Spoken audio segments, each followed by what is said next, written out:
มาส่งถึงพี่น้องผู้รับถ่อมยินเสียงข่าวเขาทั้งหมดต่างเสียงอยู่ค่ะวันเมื่อได้ตกแม่นอยู่ในวันที่12เดือนธันวาคมปี2026ในคาเลข่าวเลยยี่บ่ตั้ง3หูข้อข่าวน้ำเมืองนอกเมืองสีติมาต่างถึงนี้พี่น้องผู้ปันเฮียเฮาเขากว่าอยู่ข่าวหูข้อข่าวที่1ข่าวตั้งเลื่อนเร็วก้อยลุกซึกมานวางเครื่องปันจุ่มซึกลุกพื้น4ปาก67ก่อหูข้อข่าวที่2ปางตึกจะเวียงชอกซึกลุกพื้นลู่ตาย20ก่อหัวข้อข่าวที่3ก้นหนุ่มใต้ก้อนหนึ่งอ่างเวียนตกน้ำฆ่าตัวตายตีเกียงใหม่วานในค่าวันดาสุนัยเฮาข่าวกันกว่าครับทำยินด้วยหัวข้อข่าวที่1เตรียมต่างไว้ว่าข่าวตั้งเรือนเหลวก้อยลูกศึกมานวางเครื่องปันจุมศึกลูกพื้น4ปาก67ก่อไหนจอมกันค่า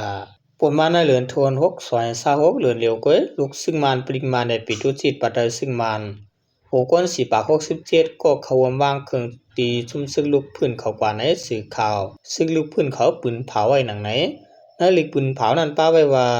ชุมซึกมานเจอเขาป้องจมซึกลูกพื้นชาว4ก่อ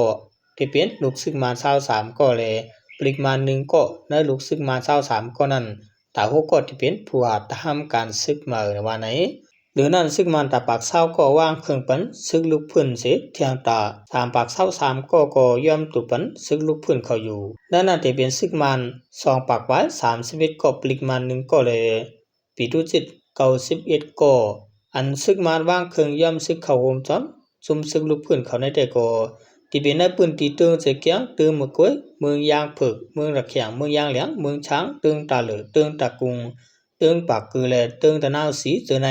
สำนักจุมซึกลูกพื้นเขาเก็บไว้เส้นหมายในเขาดังปี2025ถึง6เดือนปี2026ในจุมซึกมานว่างเครื่องปันซึกลูกพื้น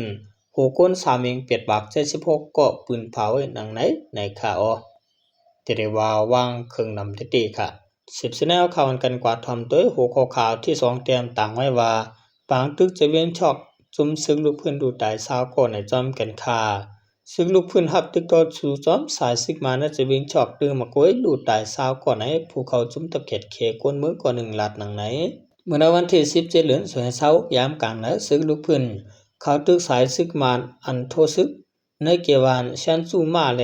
วานตองตะจะเวียนช็อกตึงมะกวยเมืองมานตรงเปียงเสพผายสายซึกลูกพื้นเลยถูกว่ายื้อผายหลังขึ้นภูเขาจมลูกพื้นก่อนหนึ่งตอบรับไว้ว่าลูกซึกลูกซุ้มในปางตึก20ก่อนวันนั้นถูกเนียนคากุ้ยกาย่ำเหนียวขอถามลองเตะไปจ้างตอบปันว่าไหนในปางตึกในผายซึกลูกพื้นลูกตาย20ก่อก้อยมกะกวาง20แล้วก็ซึกมานหบซิมเลยป้าไหน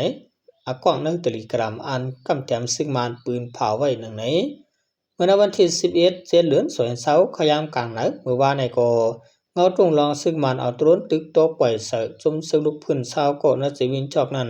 แลนจอดพิ้วไว้ในสื่อตุ่มวงกวนเหมือนกันอยู่สายซึกมันอันโทซึกจูเจวิงชอกตั้งแต่เลือนทวน5วันที่10เดือน2026เขาเลยเอาไพ่เผาเปียดหมู่วานกวนวัน11วันเลยามตายปากวนปืนตีอ่ำย้อม10ก่อเยาเลยหูหนังไหนในข่าวซึกมันในเพราะว่าเขาโทซึกนี่แดเขาตึงเฮ็ดจังได๋กูตีคานอมอันเขาเฮ็ดมาจังนั้นนำอำไปตันอันเขาเผาเลยแหงตายหลูหลายกวนเมืองไต้ค่ะรอได้ถูกปีกินจังได๋ก็อำหันเผาตกลาดสังมาเยาค่ะเนาะแต่เฮาค่ะในเพราะว่าตึงมันมาคือค่ะเนาะอันเตตกันเพราะว่าหึงกว่าก็ได้ลืมกว่าซึ่งนั้นค่ะคำห้องซ้ำไปเวียกกว้างสิเอาตังยังอันหาหลายกว่า8ขึ้นค่ะเนาะ10เสนเอาข่าวอันกันกว่าถามด้วยหัวข้อข่าวที่3เต็มต่างไว้ว่าก้นหนุ่มใต้ก้นหนึ่งอ่างเวียนตกนำขาตัวตายที่เกียงใหม่ในจอมกันค่ะที่เวียงเกียงใหม่เมืองไทยมีคนหนุ่มใต้ก้นหนึ่งอายุ17ปีมีรอง6เจอสีอ่างเวียนตกนำขาตัวตายกวยกาจนาติปลิขานเขามาหันเสขึ้นจอดแถมสายใจมันใจไว้ในเย้าข่าวไทยเกียงใหม่เตรียมบอกว่าเมื่อวันที่11เดือน2026ยามกลางหมอก9:40นมื้อวานในที่หิมโคจันสมอันเป็นโคคามแม่น้ำปิงหิมกัดต้นลำไยหิมกัดหลวงเกียงใหม่นั้นมีใจหนุ่มก้อนหนึ่งตึกอ่างแหวนตกน้ำเสขาดตัวตายว่าไหนสนาทีเขาก็ตั้นมาหันเสชอวันปันแห่งจากมันใจเลื่อนสุดก็ย่ำหย่อนจะเสลาดนี้สนาทีว่ามันใจขเหตุการณ์คุยกับปอตังมีว่าตึกก็เล็กอยู่ในเสอำปันเฮเล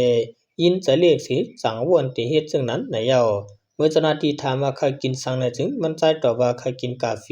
เจ้าหน้าที่เขาก็กว่าสิเล็งมันใจที่ร้านกาแฟอันมีหิมตังวิชยานนท์เจ้าของร้านกาแฟอิลูมันใจปันเงินจ่าย500 บาทปลายมกะกับ10ปันปานาการแทง การอันนั้นเตมิติวานเมกำปองสิวิงสันกำเปียงเป็นการเวียวอันเรียบกันตามมันใจแล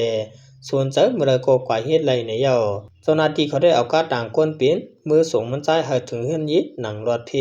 ในข่าวเตรียมว่าก้นเฮาในมาปอบมังเลยทอมบันเสียงกลางใจเปิ้นไว้ใจอีหลูต่อเปิ้น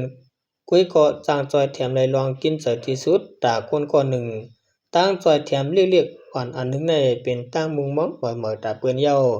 สังไลครบทวันก้นหิมหอมสีโกโกตึกเจอเรียกเจอตกเสเขาเฮ็ดให้ตัวเก่าในจึงจอยเทียมเฮาเขาไลอุบจำก้นหมอปันเฮียงเจอหมอยาปลายเจอสังมีลองคึกคักมาจึงถูกลีกับสืบย้อนตั้งจอยเทียมหูจุ้มจอยเทียมเขาอยู่ว่าในขาออกวนหนุ่มไต้อันนาสัก17-18สิติเขาเหตุการณ์ติในมันก็อำบ่มีค่ะเนาะเฮาก็ว่าอำมีเนี่ยได้ก็อำไรว่าค่ะเนาะเพิ่นก็ว่ากำนำได้มันติหมอลาหมอเรื่องแลกินเหล้าผิดหมอปอดทุบกันจังได๋ค่ะเนาะเดินสุดมาขอบใจอย่านำถึงพี่น้องเขาเจอเป็นผู้เตรียมข่าวแลผู้รับถอมยินเสียงข่าวเขาต่างหมดต่างเสียงอยู่ค่ะเหมาสูงต่างเสียงค่ะ